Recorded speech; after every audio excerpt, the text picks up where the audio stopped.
అలాగే ముఖ్యంగా ఎన్డీఏ ప్రభుత్వం వాళ్ళకి నా కృతజ్ఞతలు తెలియజేసుకుంటాను, అభినందనలు తెలియజేసుకుంటాను. ముఖ్యంగా 12,000 కోట్ల రూపాయలు ఏదైతే స్టీల్ ప్లాంట్ కి ప్యాకేజ్ అనౌన్స్ చేశారో, అలాగే రాజధాని అభివృద్ధి కోసం, అలాగే ఈ యొక్క రైల్వే జోన్ విషయంలో అయితేనేమి, అలాగే ఇక పోలవరం విషయంలో అయితేనేమి వాళ్ళు అందిస్తున్న సహాయ సహకారాలకి నా కృతజ్ఞతలు.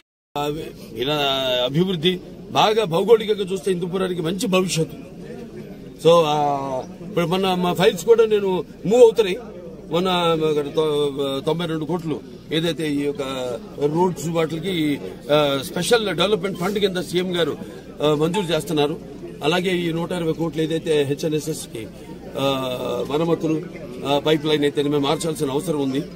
అలాగే ఇంటింటికి కొలాయి నీళ్లు ఇవ్వడానికి అయితేనేమి, ప్రతి కొలాయికి నీళ్లు ఇవ్వడానికి అయితేనేమి, అలాగే ఈ మాకు ఇది ఉంది మన చిలమత్తూరు గోరంట్ల ఎత్తిపోతల పథకం, అదొక 850 కోట్ల. అంటే అప్పటికిప్పటికి ఎస్కలేషన్ ధరలు పెరిగినాయి.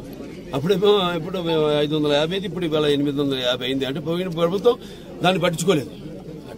ఇక ముందు దాన్ని బాగా అభివృద్ధి చేస్తామని వాళ్ళకి గిట్టుబాటు ధరలు రైతులకు వచ్చేలా. ఎందుకంటే ఈ మధ్య చూస్తే కొంచెం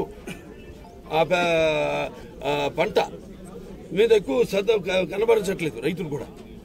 అంటే వాళ్ళకి ఉన్నాయి ఇబ్బందులు ఉన్నాయి.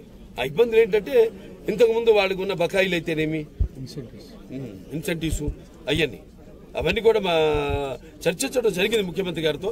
త్వరగతిని సెరికల్చర్ను కూడా డెవలప్ చేసి తప్పకుండా మొత్తం సర్వతోముఖ అభివృద్ధి, హిందూపురం సర్వతోముఖ అభివృద్ధికి నా వంతు కృషి చేస్తాను తెలియజేసుకుంటూ సెలవు తీసుకుంటాను. ఇక్కడ ఇప్పుడు ప్రభుత్వం ఎన్నో పథకాలను తీసుకొస్తుంది, రూపొందిస్తుంది, ముందుకు తీసుకొస్తుంది.